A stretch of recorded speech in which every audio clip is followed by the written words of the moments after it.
Yeah, and we are live. Welcome to a special edition, a Tuesday special edition of the CK Podcasts here on the Basketball Zone Cowbell Kingdom YouTube channel. I'm your host, Leo Biaz, and today we have another host, a co-host, doing this for the first time. I'm super excited to see what my boy Ty can bring to the table. Passionate fan. And you love the NBA, you love the NFL. I'm sure we'll get into all that stuff, man. And today's agenda is pretty clear. We're talking Heat, Lakers, Kings, some other NBA stuff. I'm excited, bro. Tell these people who you are and what do you think you're going to bring to the table, man? For sure. So yeah, my name's Ty. I'm currently a sophomore at UC Berkeley as an intended business major. Huge Kings fan. I'm a Sacramento native, and I think I can offer a lot of insightful opinions. I think a lot of people, especially in this field of sports debate per se, get really sensitive and have a lot of hot takes that don't make sense. So I'm here to offer my opinion, but also add credibility to it. So yeah. So let's give my boy a round of applause. Yeah. All right, so those were the introductions. Again, guys, we're going to wait a little bit for you guys to join the live stream. The phone lines will be open, and that number is in the description. It's 209-565-3079. You guys can call in, talk to us, let us know what you guys think. What's a mandatory move for the Kings, Heat, or the Lakers? We'll let you guys call in about halfway through the show. But first, let's attack the first thing. Congratulations to the LA Lakers for winning this year's NBA championship. Again, I'm a Laker hater from that retrospect, but we got to give props where props is due. And hey, they won the championship, man. What are your initial thoughts about it? Man, I think it just speaks to LeBron's greatness. Year 17, I believe. The fact that he's able to do it season in, season out.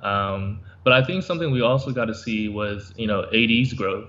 I personally knew that AD was a great basketball player. Was he able to take on that second player role in LA? And he clearly was. How did you feel about the Finals MVP voting? You think it was well deserved by LeBron, or you think it was? I think it was well deserved by LeBron, but something that you said right there was AD being the number 2 guy, and I know a lot of Laker fans and a lot of AD lovers will have the audacity, and this is where things are getting interesting right now, have the audacity to tell me that they prefer AD over Giannis Antetokounmpo.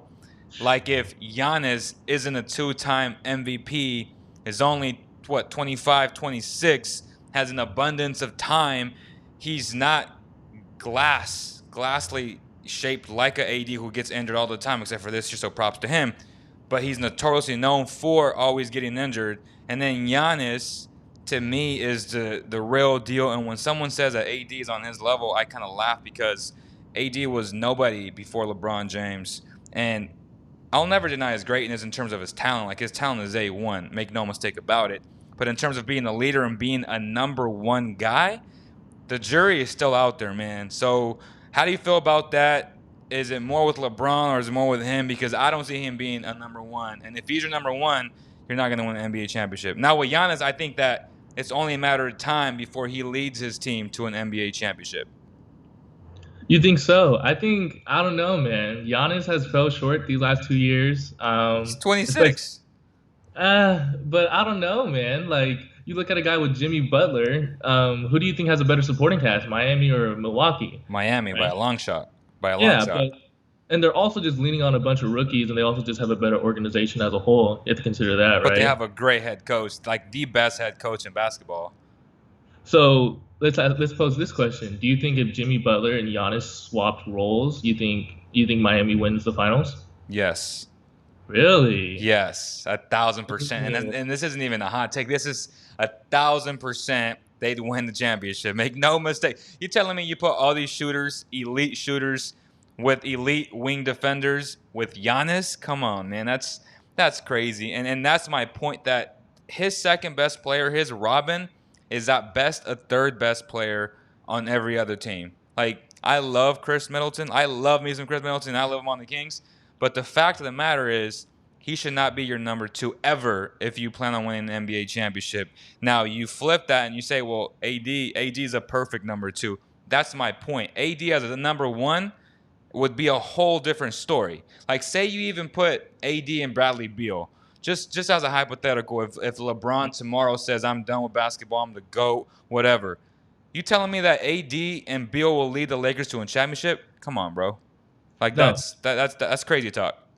that's fair. And so to bring up your point earlier, you think that the Lakers would be better off if they traded, like, for example, hypothetically, AD straight up for Giannis? Bro, they win the championship. Are you telling me Giannis and LeBron? Oh my gosh. I think chemistry-wise, in terms of fit, like the Lakers need a stretch big, and I think AD fits that perfectly in their system. If I'm gonna be honest, if someone were to ask me that right now, I don't know if the Lakers win with Giannis and Bron. Wow. Wow, that is insane. You have to consider fit. Like, look what happened to the Clippers this year, right? You have PG and Kawhi. They just choked.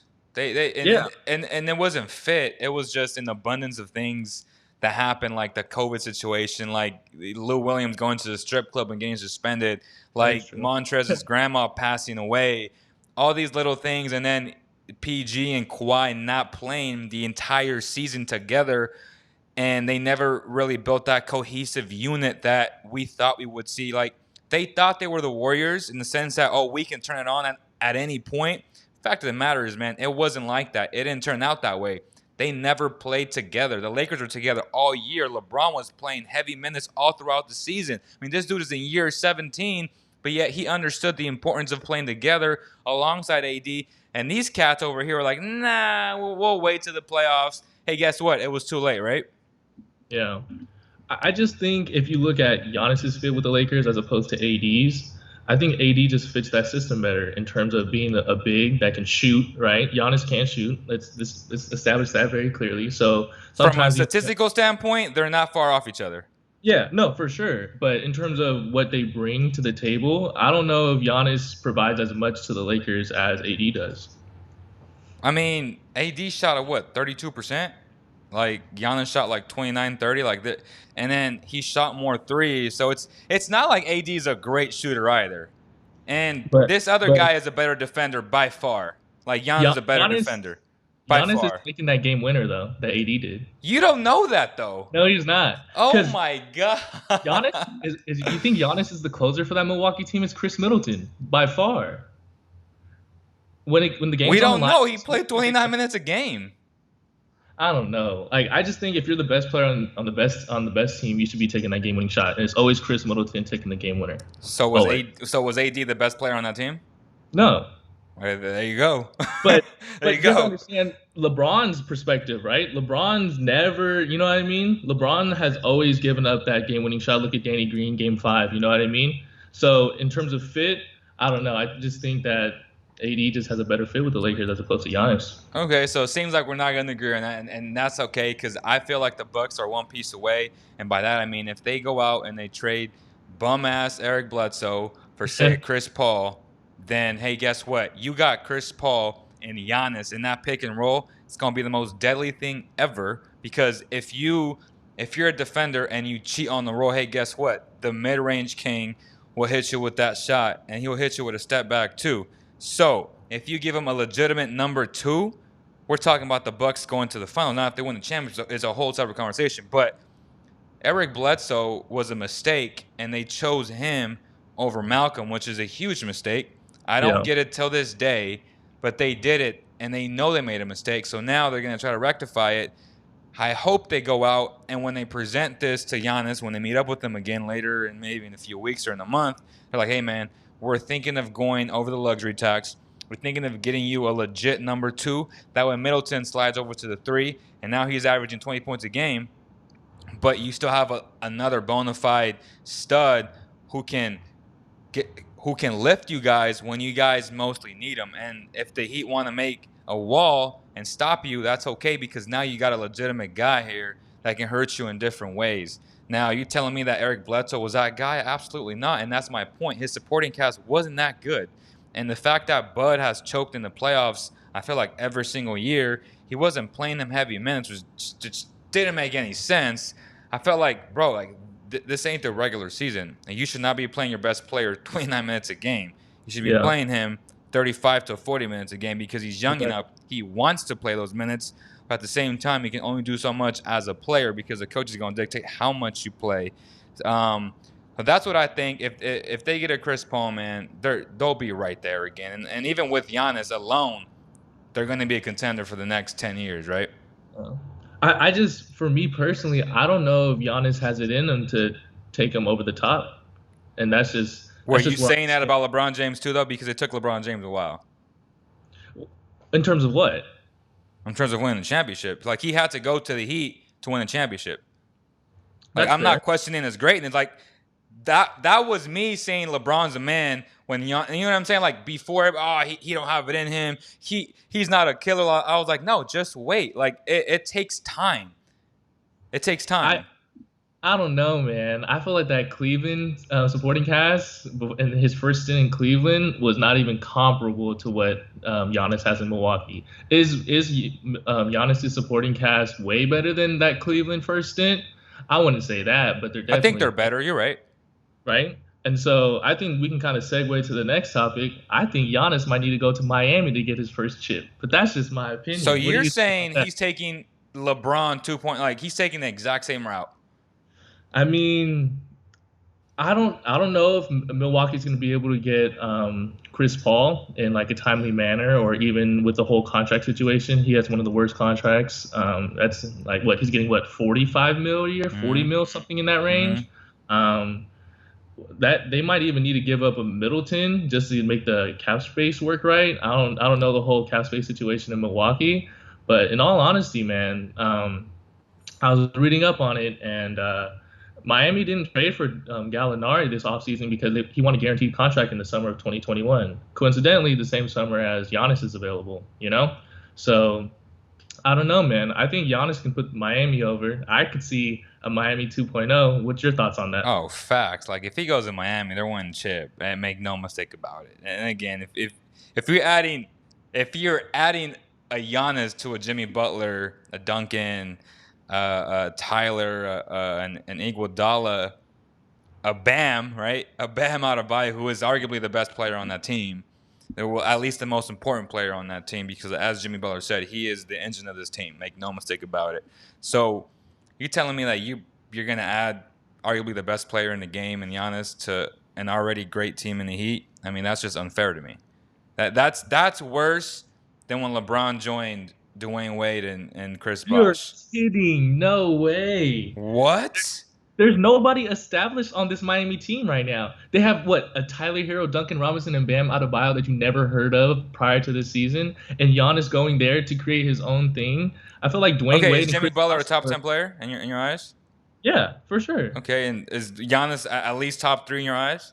But Jimmy Butler does not have the same reputation as Dwayne Wade. Dwayne Wade For won a sure, championship. for So, sure. you know what I mean? But Jimmy he won Butler, it with but he won it with Shaq, which he was still pretty dominant when he won it in yeah. '06.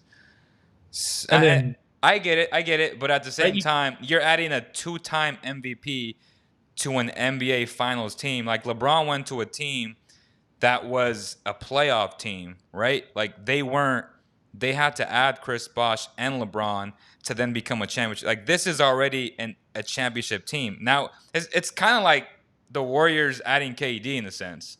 Like they were already a championship team. uh, I think that's a stretch, just because Oh, my you just don't respect Giannis. hear me out, hear me That's out, it. hear me out. Miami was not expected to make the championship this year, and we all knew that, right? That's fair. It was supposed to be Milwaukee, and so I don't know if you're gonna put Miami in the whole championship caliber, although they did make the finals, because you have to consider Brooklyn with KD and Kyrie. So I think obviously they did meet not meet they over exceeded expectations. Right. At the same time, like a lot of these players are just exceeding expectations. Their expectation isn't all-star every year. Like Bam's a first-year all-star, so you can't even compare him to like a Chris Bosh, right? Dwayne Wade, certified, bona fide all-star, had a chip under his belt, and so Jimmy Butler, he was kind of known as Mr. Locker Room Problem, right? And Right. so this is kind of them just like proving everybody wrong. And so I think Giannis going there, they obviously haven't gotten the job done in Miami, and I think that it'd be a perfect place for him to kind of, I guess, put him over the top. You know. What do you guys think? You guys can call in the show at 209-565-3079. Again, huge shout out to our sponsor, Valley Tire Center. They're having great deals right now. Make sure you guys support them the way they've supported the Cowbell Kingdom platform. And y'all let them know that Leo sent you guys. They'll take care of you like family. Shout out to my boy, Brett Pedroia, brother of Dustin Pedroia, who I think should be managing the Red Sox in about a year or so. Again, huge shout out to Valley Tire Center. Make sure you follow them on Instagram at Valley Tire Center. Okay, Giannis will get him over the top. We both agree on that. The Lakers have some options, some interest. They're gonna have an interesting offseason. When I look at their championship team, and when we look at the historical of like who was the third best player on every championship team, it's going to be crazy to go back in 10 years and say, oh my gosh, like their third best player was Caldwell Pope. Like in all seriousness, like he was their third best player in the bubble and in the finals. And this dude is going to be a free agent. Are they going to use a mid-level exception on him? Are they going to pay him more because he's a clutch client? These are all questions that, hey, they sold a bunch of merchandise a few days ago when they won the championship. I don't think Jeannie Buss will have any issues maybe overpaying for him. But there are going to be teams that say, you know, I want a 3-and-D guy like a Caldwell Pope. Does he fit in Sacramento potentially? Do you like him more than Bays? Like these are all fair questions that you could ask yourself. And it's funny because he was legit their third best player. And you know, people will say Rondo, but Rondo was just good enough. Like he had a lot of bad games. Like if you really look at it, he had a few good games that got him over the top, but he had consistently bad games and a few really good games. Caldwell Pope was the third most consistent player throughout the bubble and the finals. I think that's fair. I think I'm going to disagree with you on this one again. I think Rondo was the third best player on that team. I think what he brought to the locker room and his presence and things like that, that's something that can't be undermined. KCP, for me, he was definitely that third option in the finals. Don't get me wrong. He was hitting clutch threes. Similar to Duncan Robinson, where a lot of people would overplay the three and he'd get to the basket. I was surprised to see KCP finishing around the basket. I just noticed that throughout the season he was getting kind of like the same slack as Danny Green, right, missing open threes and things like that. I think if we just look at career-wise, kind of the trajectory of KCP, he's always just kind of been that role player, so he kind of just has a very low ceiling. For me, I feel like playoff Rondo was real. Don't get me wrong, there was games where he wasn't playing as well, considering that he did come off an injury, right? So he wasn't available immediately in the bubble.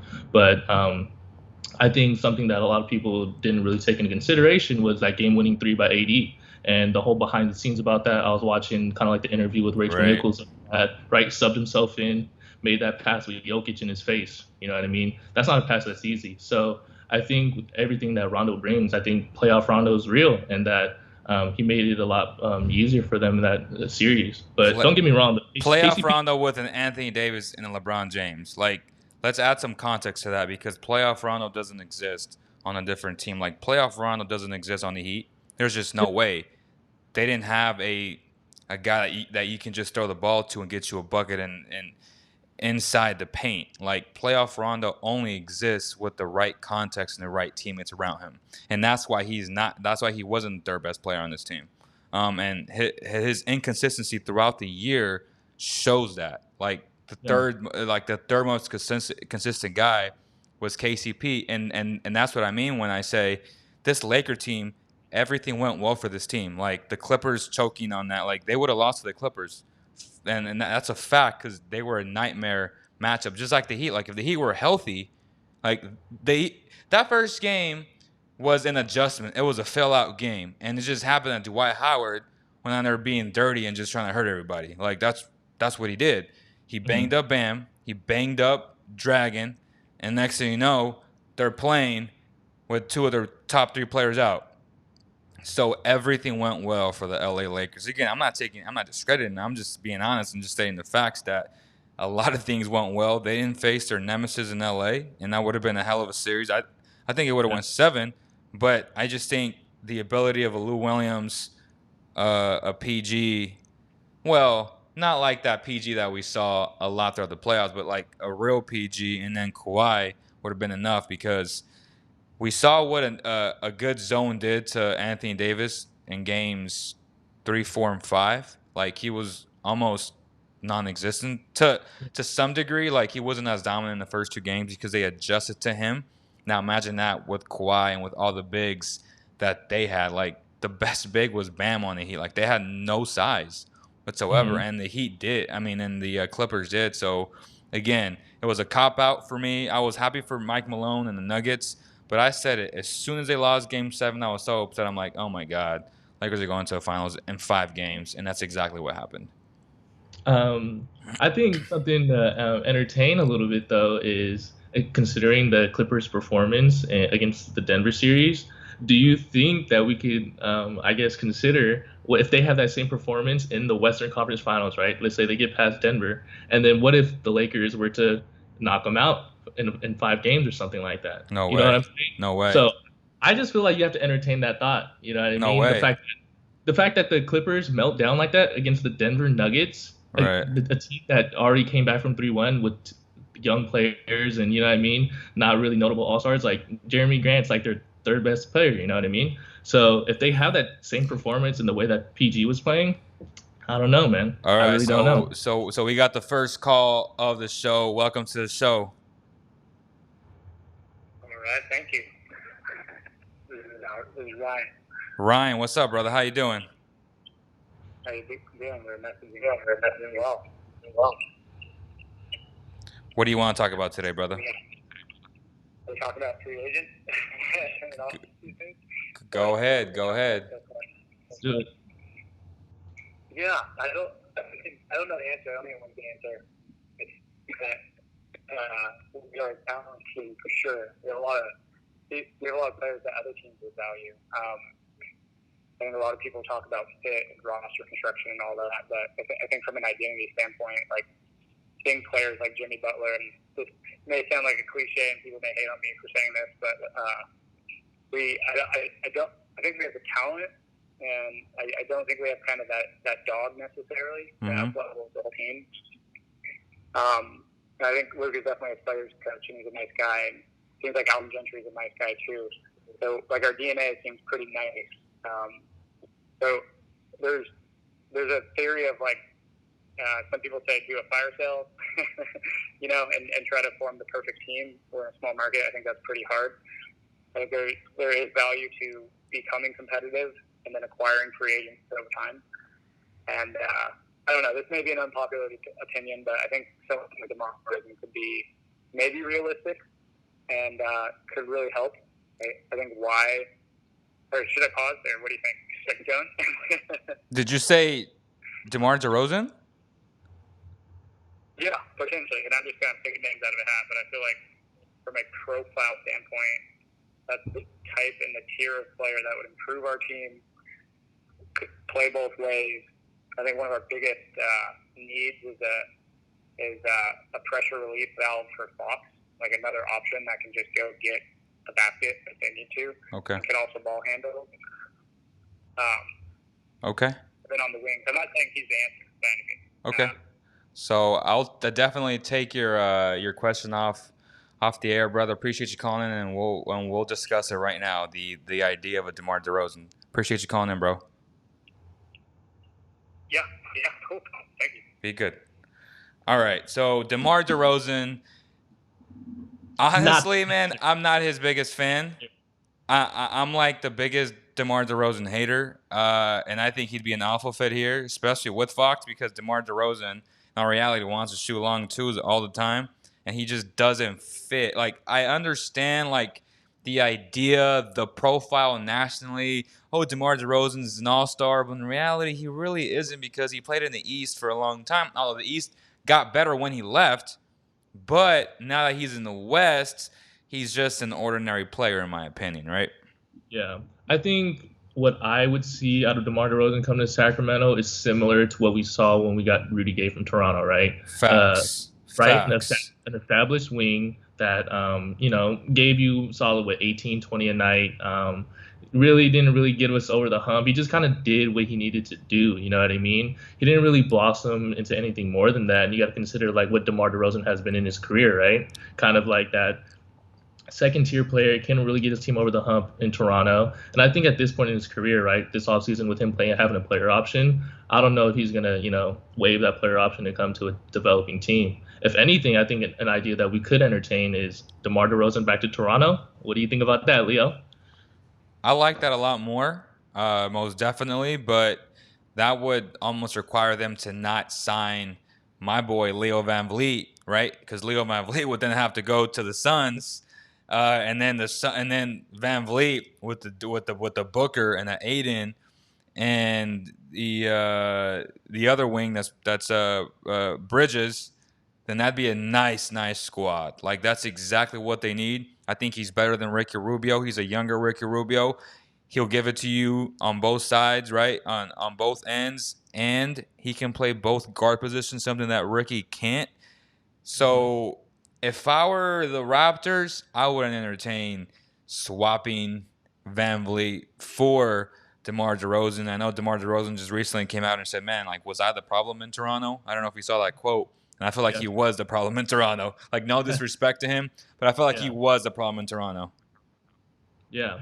No, I completely agree with that. I think kind of seeing where VanVleet has developed and evolved right there in Toronto has been amazing to see. Definitely being like a second, third option. I think you probably say more third option with Lowry second and Siakam first. But I just kind of like love seeing what VanVleet brings to the table. I mean, I think defensively he's solid. He is a little undersized, right, at 6 feet, but he's able to get the job done and hit big shots when time really matters. The only thing that I'm scared of for VanVleet is if he decides to take the money and go to a place like Detroit or the Knicks, where he takes the money, gets overpaid, but he's stuck in an organization where he can't really flourish.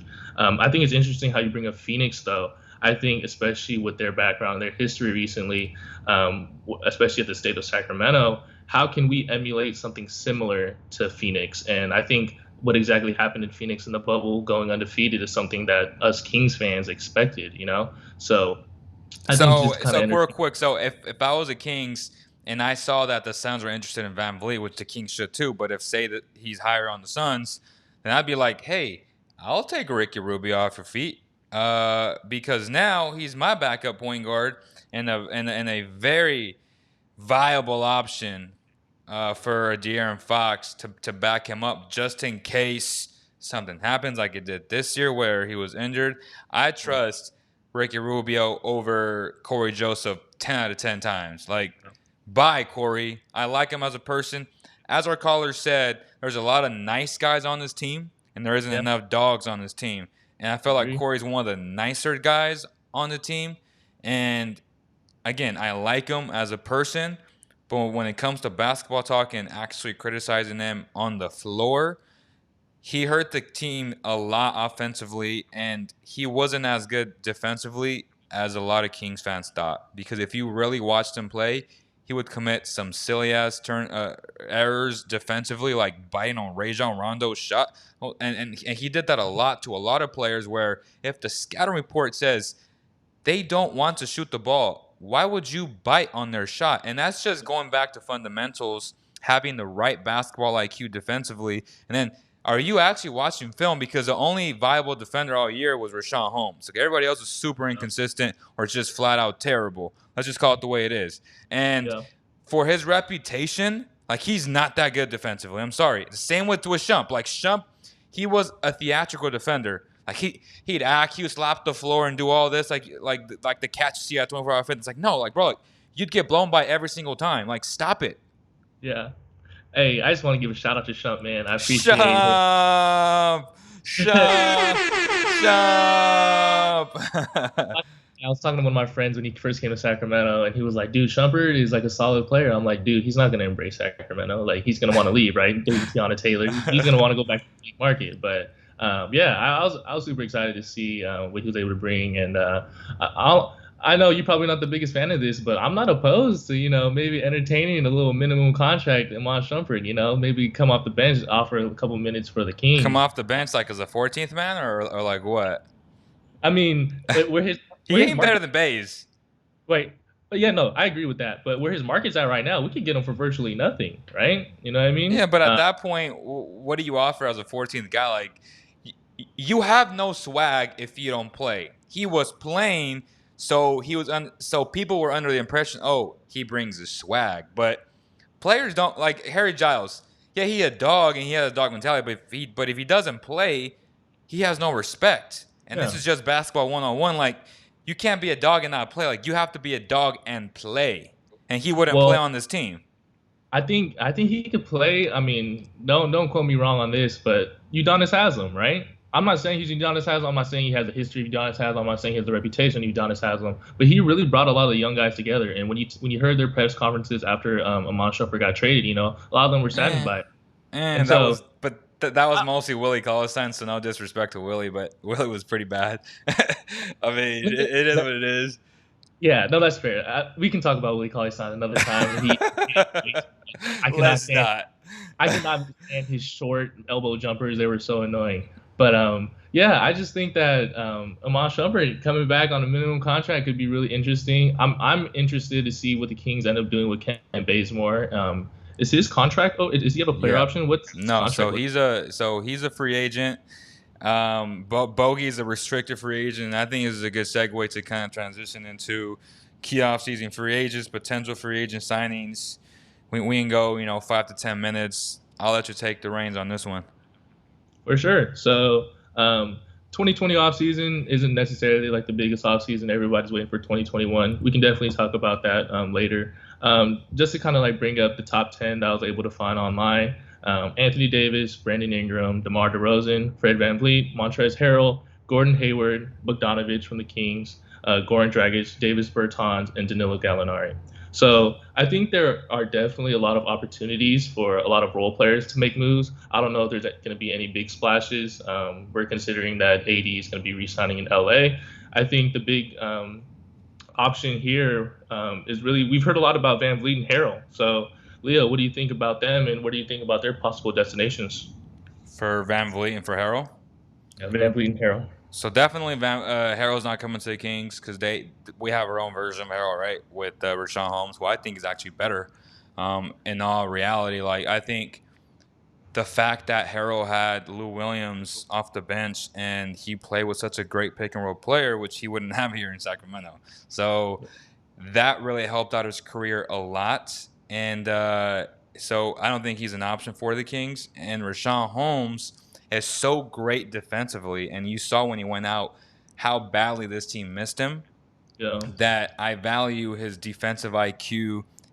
And let's just call it the way it is, man. I feel like he's an elite defender. He was one of the best defenders in the game, in the pick and roll, on switches.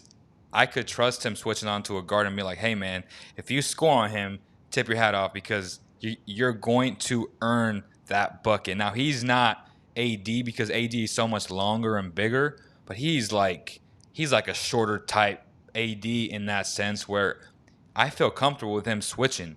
And that's the thing where I feel like Capella had that into him, but then Capella just fell off the face of the earth when he got injured, and he was never the same. Now, can he recuperate that in Atlanta? That's a whole separate conversation. But when you have a guy like a Richaun Holmes who brings energy like a PJ Tucker, that's a skill that people don't want to talk about. Like, no, if you bring it 110% every single game, that is a skill now. I don't want to say, well, that's your job. Like, no, like if that was the case, everybody doesn't bring it 110% every single night, and you have to value that on so many levels. So Harold to me is out. VanVleet would be a dream, I think, but I don't think they have enough, cap flexibility because after you sign Bogey, you're probably going to have 14 mil left. I think they have 30 total. So, and then Buddy's contract is going to kick in. And even if you get rid of Buddy, you're bringing in other contracts that match his contract. So in essence, you don't really have the flexibility to pay a guy like a VanVleet who's going to command, 15 to 20 mil per season, believe it or not. So I don't think those guys are coming to sack, but I like the idea of VanVleet going to the Suns, even though that would worsen the Kings because the Suns would get better.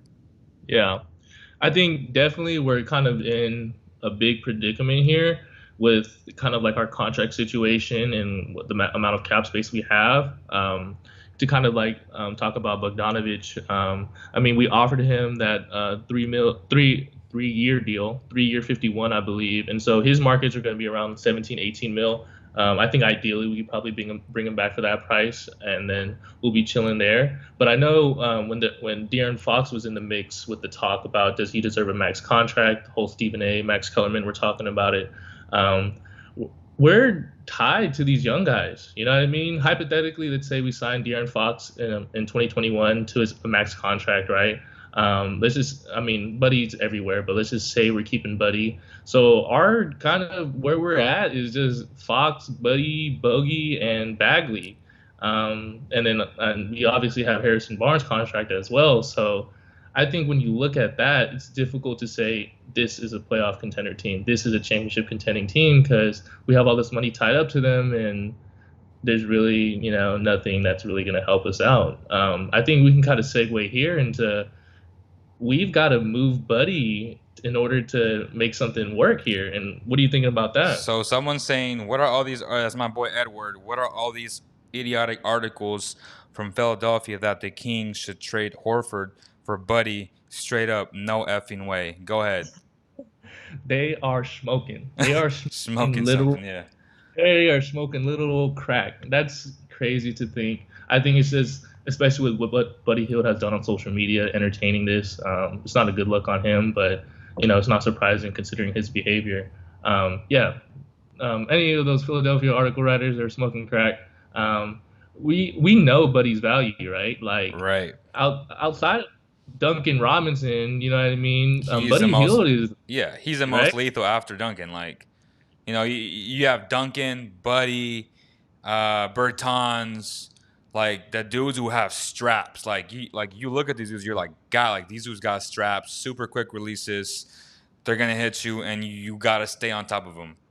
Exactly. And the Kings have that guy. Like besides Splash Brothers, on the other side of the bay, like you have the elite of the elite, and you have to value that. And I felt like Luke Walton didn't put him in the best situations to succeed the way Dave Yeager did when he had his career year. And again, his stats, if you look at his stats, they weren't that much different from last year.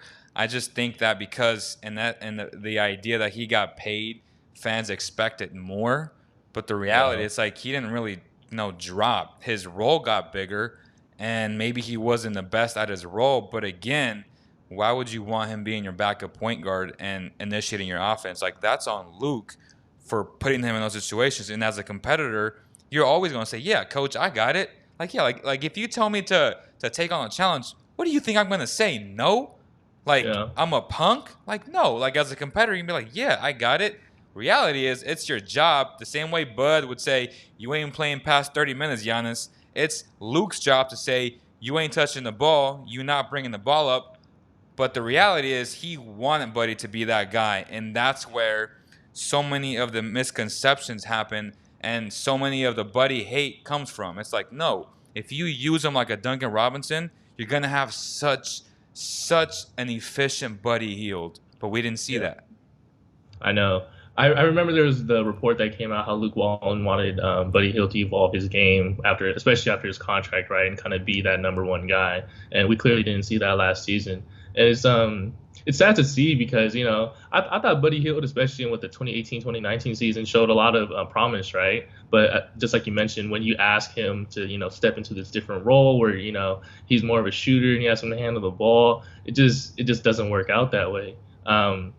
So this idea of paying somebody and then expecting them to do something different, like, why? I know. Like, you paid him to shoot the ball and be that scorer off of double stagger screens and use them to create space for your best player and De'Aaron Fox, but now you want him to do something different? Like, this idea of taking on a bigger role is foolishness to me, and that's how badly this organization has been ran, like, from top to bottom. Like, that's not – like, you have to put your employees in the best situations to succeed. So if I have this massive project that this client paid me 30 racks for, I'm not going to put my writer, who's not a video editor, to make a commercial. Like, that makes no sense to me. Just because he's under my payroll as the highest guy on my business, like, that makes no sense, and that's exactly how they use Buddy Hield. Oh, because you're going to project to get paid $20 to $25 million. Hey, guess what? Your role is changing. Like, what? Yeah, it's ridiculous. I guess we can entertain a couple of trade proposals. I'll probably just bring up a couple here. Let me know what you think, Leo. So first off is obviously Philadelphia. I know a lot of people were talking about Matisse Thybulle, Horford, and maybe a potential first rounder. Sacramento for Buddy Hield. I think for me, something I personally wouldn't be opposed to is checking out those young guys in New York. I think Alonzo Trier and Kevin Knox have a lot of promise, a lot of young wings. I don't know necessarily what we need to give back, but that'd be a pretty interesting topic. And lastly, something kind of interesting: Kyle Kuzma and Danny Green for Buddy Hield. So, what do you think about those trade proposals, and are there any that really stick out to you? Mm, Buddy would love the move to LA. That's for sure. Yeah, I can confirm that. But if you're the Kings, do you want to make that move knowing that Kyle Kuzma's rookie deal will be also up was it the following year, right? So say hypothetically he played this year, that next offseason you would have to decide on whether or not to pay him because he's part of that 2017 class, right? yep, exactly. And that's the time. Guess what? Your best player is up too. So I don't know if you do that, knowing that like you're gonna have to pay this dude just on the fact that he had one good year, and this year I thought he had an atrocious year. But again, guys don't get paid based on production; they get paid on upside and what they could potentially bring down the road. And that's where I think a lot of the misconceptions are from Kings fans. Like, oh, De'Aaron Fox doesn't deserve the supermax. But it's like, yeah, he does because if they don't give it to him, somebody else will give it to him. And it's just like Yeah. it's like the housing market. Yeah, maybe the house that I bought wasn't worth, 385. Reality is, it is worth that because that's what the market dictates, right? Mm-hmm. Uh, Yep. and that's just what it is, man. Thoughts on that? No, I completely agree with you. I think, yeah, considering that Kuzma's contract's going to be up and I don't know what he's going to offer, I think ideally, right, this is say we were to go through the trade and Kyle Kuzma actually shows promise, plays well with the Kings, averages somewhere around 18 to 20 points. Kind of like in a Jaylen Brown type role. I can definitely see him for Sacramento. But at the same time, just like you said, based off like promise and things like that, I don't know if Kyle Kuzma even bothers re-signing in Sacramento. Like, why would he want to stay? But I think it's just kind of like that same thought of like keeping young guys together, right? So obviously, I think he'd fit well in the locker room with like guys like De'Aaron Fox, Harry Giles, Marvin Bagley. But mentioning that, Harry Giles, man, we declined his team option. What's that all about? What are you feeling? One of the most ridiculous things ever, especially after investing 2 years in him to get healthy. And I understand that he came into camp out of shape. But Yeah. if you spend a number 20 pick on this guy who has Mm-hmm. who has insane talent, but then you're like, well, you know what? I'm going to decline your option, and now all of a sudden, he's probably not coming back based on the fact that there will be some teams that will offer him more money than what they can, and I forget what the number is. Like, I don't think they can offer him more than $4 million per season, and I think he's worth about 5. So someone's going to pay him that $5 million, maybe a multi-year deal type, maybe 3 years, $15 million with somebody else. And if I'm him, I'm looking at this entire roster and saying, what is the agenda of this organization? It's very obvious. It's we have to play Marvin Bagley. So if I'm a Harry Giles and I feel like I'm more talented than Marvin Bagley, then there's no way that I'm going to come back. There's just no way. So Yeah. from an individualistic standpoint, I don't see him coming back. But yet again, we are in the midst of a pandemic, and maybe that money may not be available, which that money should have been available. But now things could get interesting. And I know my boy Edward just said Karis LeVert. Now that's a name that has been boiling around in Kings circles and Kings Facebook groups and just Kings talk and Kings Twitter. I love Karis LeVert. I think Karis LeVert is better than Zach LaVine, and I know a lot of people may disagree with me, but I think from an overall standpoint, Karis LeVert is just a beast of a player. His IQ is better. He's a better defensive player than Zach LaVine. Now the upside, I think, is on Zach's side because of his supreme athleticism. But yet again, Luka Doncic wasn't drafted over Bagley apparently because they love his athleticism. They love what he could do. But as I've always said, I value IQ over athleticism any day of the week. Yeah. I just want to, rest in peace to us Kings fans when we picked Bagley over Doncic, man. Seeing him grow Sickening. and I just thought that going into that draft too, right? Kind of just looking at the trajectory of the Kings and what we've been as a franchise for the last couple of decades, right? If you kind of just like look back around, like our heyday around early 2000s, a lot of our guys were a lot of foreign players, right? And so kind of getting them to, fall in love with Sacramento and being a small market. And I thought Luka Doncic could have been that perfect guy, right? Coming over from Europe, and I don't think he really cares about being in that big of a market. I mean, Dallas is pretty solid, but at the same time, Dallas is not in LA or New York or Miami, So, yeah, just kind of look back at that in retrospect. It is pretty sad to see that, imagine Luka Doncic on this roster right now. Come 50, on. 50, Bob- 50 plus wins, bro. Oh 50 my plus God. wins, and we'd be talking about adding Giannis at this point rather No. than being a mediocre team that they've been for the past 14 years. That's how drastic that was. Like, this dude fell into the laps. They got the number 2 pick. They jumped to the number 2 pick, right? Back to back years, because people forget that they had the number 3 pick, and that Sixers trade that Vladdy made swapped from the 3 to 5, which they still ended up with Fox. But they jumped to the top 3 2 years in a row, and this time they had a future Hall of Famer fall to them, and they said, no, we're the Kings. We're drafting Marvin Bagley, a 20 Yeah. and 10 type guy, a guy that could potentially put up numbers like a DeMarcus. But you know what? It won't lead to wins. It's going to lead to a lot of All-Star appearances. And right now I'm questioning that as we speak. But you going to pass up on Luka Doncic and your Vlade Divac, a guy who was supposed to know the talent in this country and at Yeah. least overseas. Like that is crazy, bro. That's like if it was Pete D'Alessandro, I'd be like, makes Yeah. sense. But it was Vlade damn Divac. The one foreign guy, right? The Projected one lot. foreign guy they didn't draft. It's supposed to be our guy, was not our guy. But what do you think of the upside of Bagley? You think he's gonna, what I mean? I think just with his injury history and kind of like his dad's been involved a lot in social media. It's just for me, His it dad's kind a of cancer, bro. Like yeah, for his me, dad is a huge distraction. He's a huge influence. I get it. He's his dad. He's a great dad in a sense, just like LeVar Ball. Like they're great dads. They've been there for their kids. They watched them grow up. They were there and during their biggest moments of their growth, as from kids to teenagers to adults. So from that aspect, he's a great dad. But when it comes to basketball, they need to shut the heck up and just get out the way and just be the dad. But they're so egotistical that they get in the way, and that affects a lot of different things and a lot of the aspects from a basketball standpoint. So it's unfortunate from that perspective, and I hope that things change and that, just like Lonzo said, I'm my own man. Like I have to grow up and I have to stop letting my dad influence me so much. And I think it's gonna come to that point where Bagley's gonna be like, man, like I have to stop allowing this to happen. So that's my perspective on that. And as I've always said, I hope Bagley becomes a Sabonis. Like if we get a Sabonis out of this, I'd be okay with that.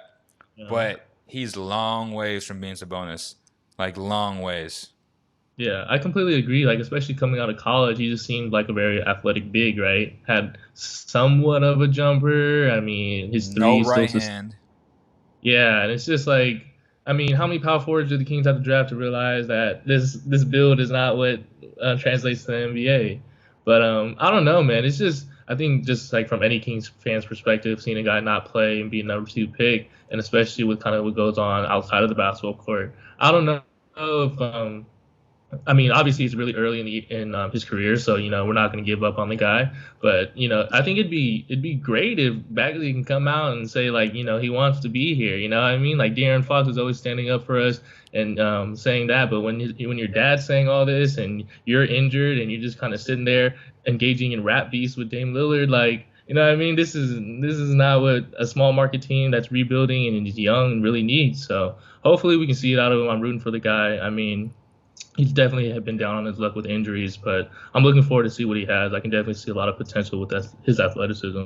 On that standpoint, I'm not like a huge believer that you have to say those type of things. Like I really don't care. I just want him Yeah, to produce. Like I understand the fan side of it and just being able to understand the player and communicate with a player.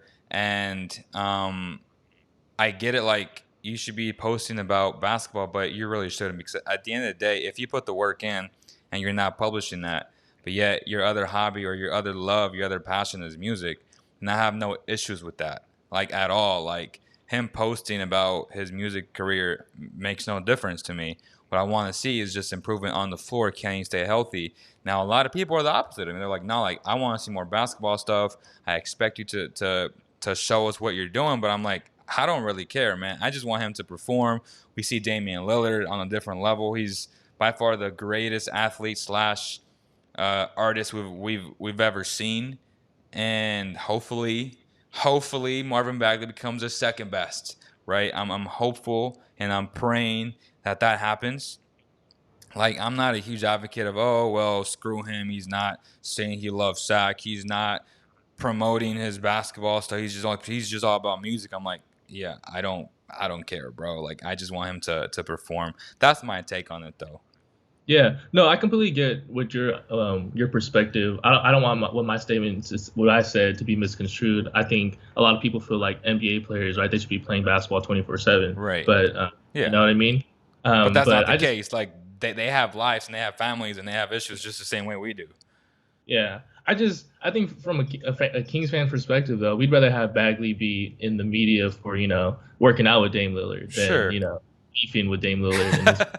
Sure. I mean? But speaking of Dame Lillard, man, another Kings player the Kings passed up on, but that's for another story. Right. Right. We that segment, Kings players that the Kings, not even Kings prospects that the Kings. That's a whole separate, like, 1 hour show for sure, man. That's just the mediocrity that a Kings fan has lived through the past 14 years, man. Like, I remember that Kevin Martin shot against the Spurs in 06. I was on my knees crying, and I was young at this. I mean, you're a lot younger than me, but still, like, I was super young when that happened, and you were probably a baby, so you probably don't remember what happened. But I remember where I was, how it all happened, how it just boom in. And that was the last vivid memory of the playoffs for me. And it's sad to say, but that's just the reality, and that's just the truth of all this. I think we've covered a lot of things, man. Is there anything else you'd like to add before we end this? Because we're at 52 minutes already. I know you have to go. So, anything else you'd like to add? No, I think that's basically it. I mean, there was a couple of topics that we could definitely dove more deep into, but I think we covered most of the things that we needed to. Yeah, everything's chilling. Yeah, man. So, again, everybody who listens to this on iTunes or Spotify or Google Play, Amazon MP3, wherever you get your podcasts, we're available on there. Please, please, please make sure you drop a review or a rating. It really helps us out with the algorithms on iTunes. It ranks us up higher, which gives us a chance for a new listener to tune in. Same with YouTube. Even if you don't like this show, or if you like the show, hit that like or dislike. It works the same way either way. We just need it to rank a little bit higher in the YouTube algorithms. If you guys like our conversations, our candidness, right, our honesty, again, make sure you drop a comment or just leave that like button, man. Share with all your NBA fans, your Laker fans, you Heat fans. We covered you guys a lot in the first half of the show. Hopefully, I'll start sharing this with a lot of our audience on Basketball Zone Official, which has a strong audience as well. And I'll start DMing you guys, hey, man, drop a rating, do this. All the little things that people don't see behind the scenes, but we definitely have to start doing that. And the more ratings we get, the more reviews we get on iTunes, the better it'll be, the more people we can reach. And we appreciate all the support on behalf of the entire CK team, CK family. Thank you guys so much, and we'll see you guys on the next one.